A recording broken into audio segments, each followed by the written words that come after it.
It's one thing to play for your country, but it's an entirely different thing to win with them. This list isn't about the greatest winners though. These are the 10 great players who've won nothing with their national teams, and first up, it's a pretty confusing story in Brazil. Neymar. It's almost hard to believe Neymar has won nothing with the Selecao. On one hand, he's the country's all-time top scorer with 79 goals, and that's pretty impressive considering he's on a list with names like R9, Romario and Pele, but when it comes down to trophies, Neymar's score count is 0.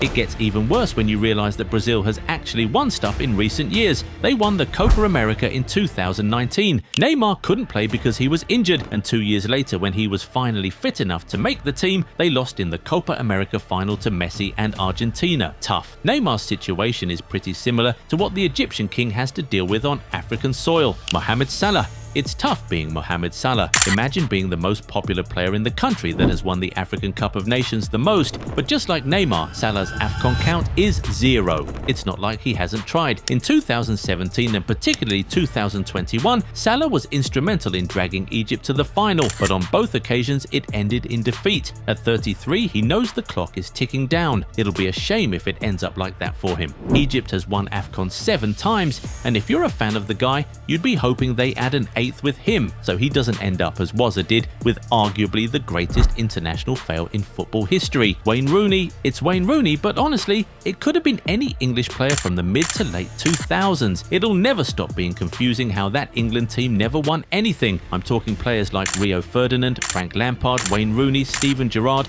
Paul Scholes, Michael Owen, Ashley Cole, and to top it off, Wayne Rooney. While Rooney captained Manchester United to success at the start of the 2010s, he unfortunately couldn't repeat the same trick with England. In fact, they never even got to a major final. Even this is a stretch. They never got past the quarter-final of a major tournament while Rooney or any of that golden generation was active. But come to think of it, maybe it's not normal. Maybe it's like a curse or something. Just like Rooney, another English legend in the making, is experiencing the same fate. Harry Kane.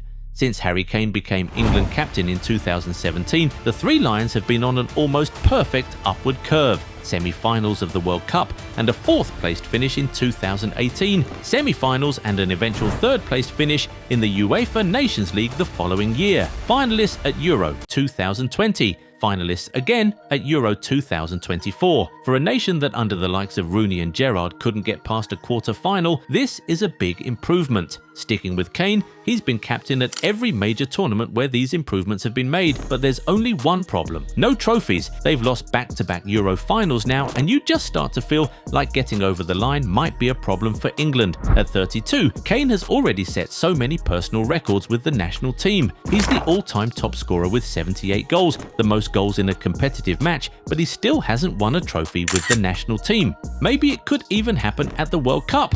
But just like Kane, there's another leader of what used to be a golden generation that understands the need to win now or risk never completing a legacy. Virgil van Dijk.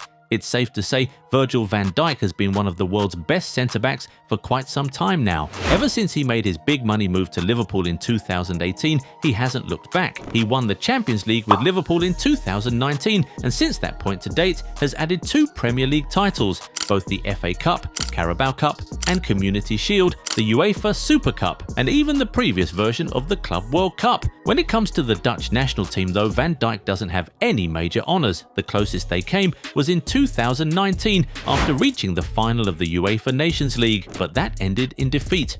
While he's one of the best, not winning anything with a Dutch team that has produced some smashing talent over the years will hurt. It probably won't hurt as much as KDB and how a golden generation of Belgium's finest failed to win anything, Kevin De Bruyne. There's a reason why a couple of years back Belgium was the best national team on the planet. The amount of talent pool they had was insane. Kevin De Bruyne, Eden Hazard, Thibaut Courtois, Vincent Kompany, Toby Alderweireld, Jan Vertonghen, Axel Witsel, Romelu Lukaku. The list could go with proper names, but the real shocker is how Belgium failed to capitalise on this and win anything. Everyone thought 2018 was going to be their year. De Bruyne and his team got knocked out in the semi-finals by eventual World Cup winners France and had to settle for 3rd place. At Euro 2020, they were knocked out in the quarter-finals by eventual winners Italy. They failed to qualify out of the group stage at the 2022 World Cup, essentially meaning that Belgium's golden generation won absolutely nothing.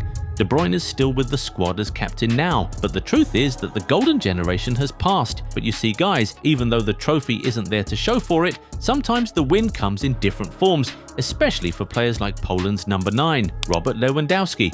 Robert Lewandowski, the all-time top scorer for the Polish national team with 88 goals. Captain of the Polish national team since 2014. If we're being completely honest, the chances of Lewandowski and Poland winning a major international trophy are slim. Really slim. The best they've managed in recent years with Lewandowski as captain was the quarter-finals of the 2016 Euros, but still, even reaching that is a more than decent achievement considering what they've been. Lewandowski's probably gunning for 100 international goals and maybe one more major tournament, but when it comes to near misses, even Lewandowski with all his Polish goals would swap what he's got for what Luka Modric has in a heartbeat. Luka Modric.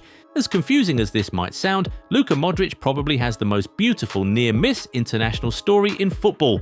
In 2018, with Modric as captain, Croatia shocked the world. They got to the final of the World Cup and ultimately lost to France, but it was an incredible journey. Modric won the player of the tournament that year and would ultimately win the 2018 Ballon d'Or. In 2022, they got to the semi-finals and lost to eventual winners Argentina, meaning Croatia under Luka Modric have had consecutive second and third place finishes in the last 2 World Cups. Based on Croatia's story, even though there's no international trophy to show for it, the near misses can almost count as one. He's been part of history too, something that one of the greatest defenders in the game continues to regret, even to this day. Paolo Maldini. Paolo Maldini is arguably the greatest defender the game has ever seen, and the only reason this is even arguably is because the game has been played in different eras. He won the lot with AC Milan, multiple Champions Leagues, Serie A titles, Coppa Italias.